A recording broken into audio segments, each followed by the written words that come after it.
नमस्कार स्पर्धक विद्यार्थी मित्र हो. सरळ सेवा भरती असो, MPSCच्या अनेक प्रकारच्या परीक्षा असो, 8वी NMMS ही अतिमहत्त्वाची शिष्यवृत्ती परीक्षा असो, या सर्वासाठी ही उदाहरणे महत्त्वाची आहेत. पहिलं उदाहरण आहे x - 3 = 2 कंसात x + 9. तर x बरोबर किती? या ठिकाणी x - 3 तसंच उजव्या बाजूचा कंस सोडवायचा. 2 न x ला 9 ला गुणायचं. 2 × x 2x अधिक 92 18. 2x अधिक 18. या ठिकाणी 2xच्या बाजूला x घ्यायचं आणि वजा 3च्या बाजूला काही करा. x वजा 2x मागे घ्या अधिक 2x. x एकत्रित घ्यायचं, डाव्या बाजूला x घ्यायचं, त्याची किंमत काढायची आपल्याला. ओके. वजा 3 पलीकडे गेले. 18 अधिक 3. हा 2x मागं आल्यानंतर हे अधिक 2x आहे. सॉरी वजा होणार आहे आणि वजा 3 पलीकडे गेला की 18 अधिक 3 = 21. वजा 2x अधिक x वजा x आणि मग xचं वजा चिन्ह हे 21ला दिलं. x बरोबर वजा 21. अचूक पर्याय या ठिकाणी नंबर 4. ओके. त्यानंतर x अधिक 8x अधिक 15/x² वजा x वजा 30 गुणिले x² वजा 13x अधिक 42 भागिले x² वजा 4x वजा 21 बरोबर प्रश्नचिन्ह.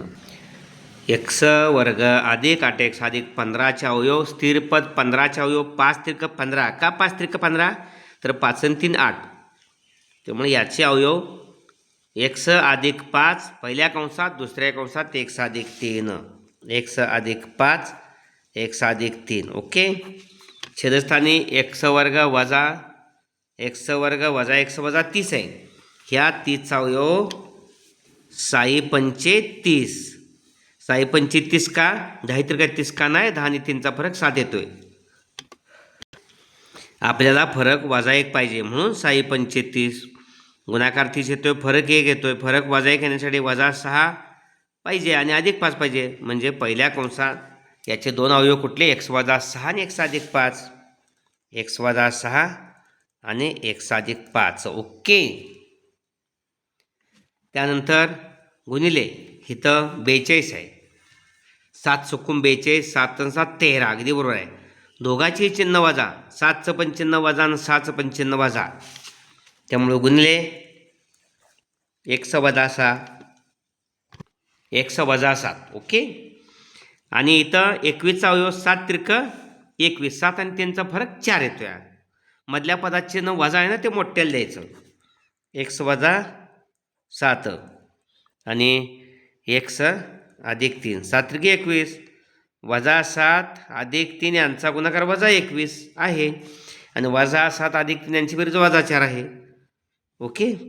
पाहूया कोणते घटक जातात, कोणते कंस जातात. x वजा 3ला x वजा 7ला x वजा 7 जातोय. x अधिक 3ला x अधिक 3 जातोय. x वजा 6ला x वजा 6 जातोय आणि x अधिक 5ला x अधिक 5 जातोय. आणि काय राहील? त्याच संख्येनं त्याच संख्येला भागले की भागाकार 1 येतो. वर त्याच संख्या आहेत, खाली त्याच संख्या आहेत, यांचा एक भागाकार. अचूक पर्याय नंबर 3. ओके.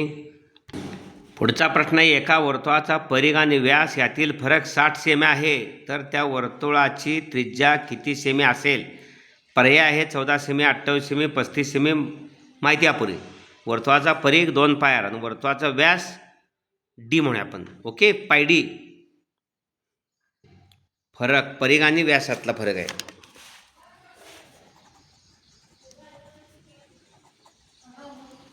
परिघ आणि व्यास यांचा फरक 60 आहे. आता परिघ म्हणजे पाय d आणि d म्हणजे व्यास बरोबर 60. ओके. d म्हणजे डायमीटर व्यास.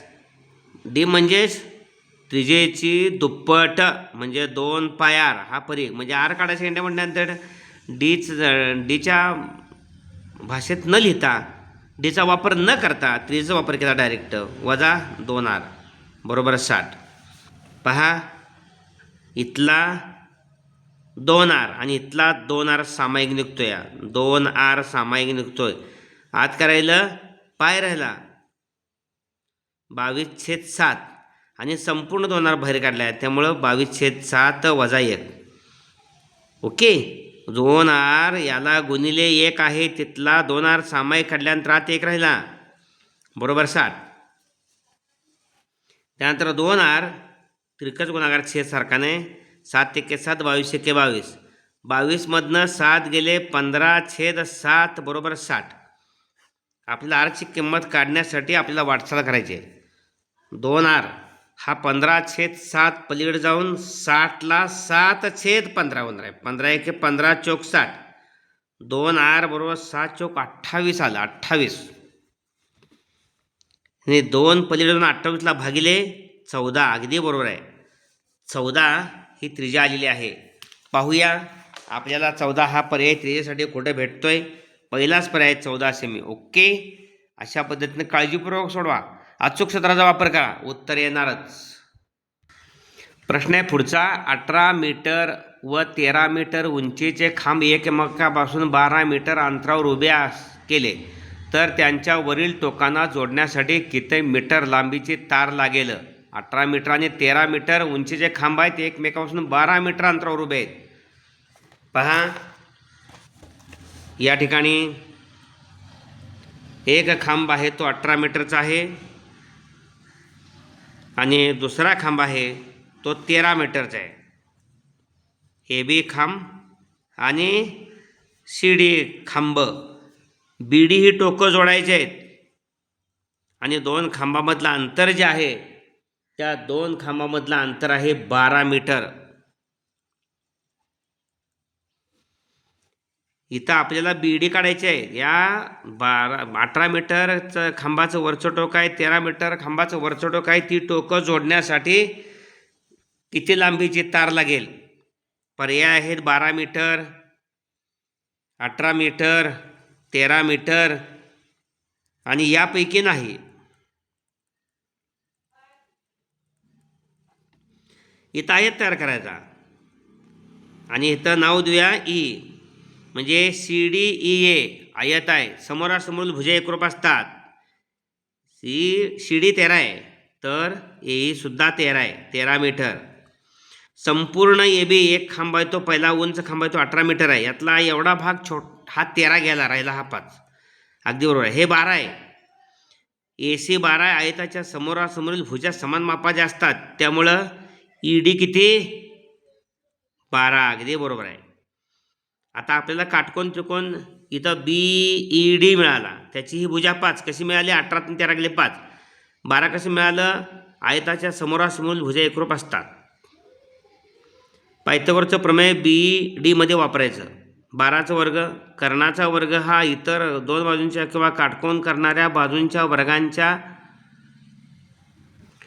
त्रिकोण बी डी मध्ये काटकोन करणाऱ्या बाजू 5 आणि 12 आहे.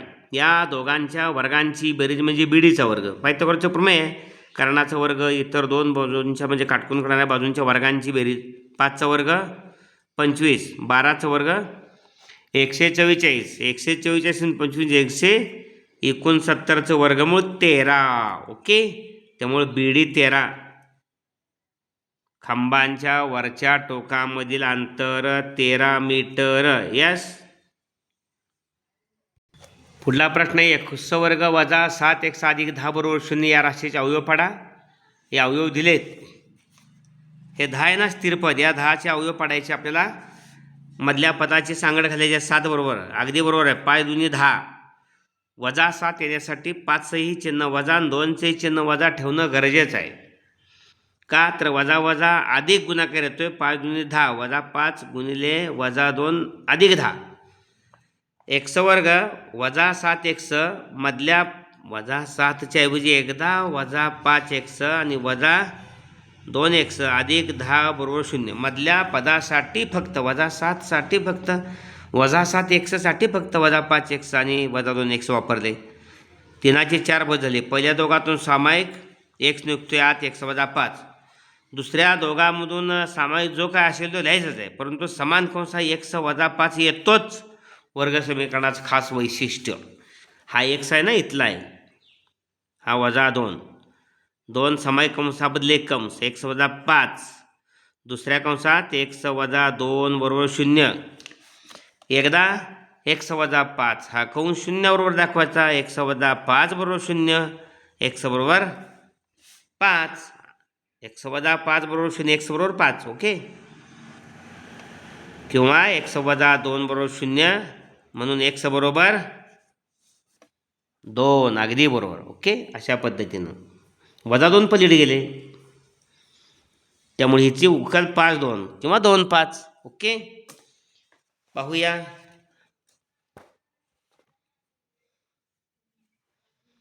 2 5 दोन्ही पण अधिक आहेत. x अधिक 5 x अधिक 2 हा चौथा पर्याय आपल्याला मिळालेला आहे. अशा पद्धतीनं हा व्हिडिओ आपण जरूर लाईक करा.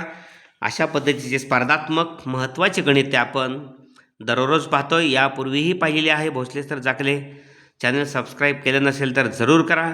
आपल्या सर्व स्पर्धक विद्यार्थ्यांच्यासाठी, विद्यार्थी मित्रासाठी हा व्हिडिओ लाईक करून शेअर करा. धन्यवाद.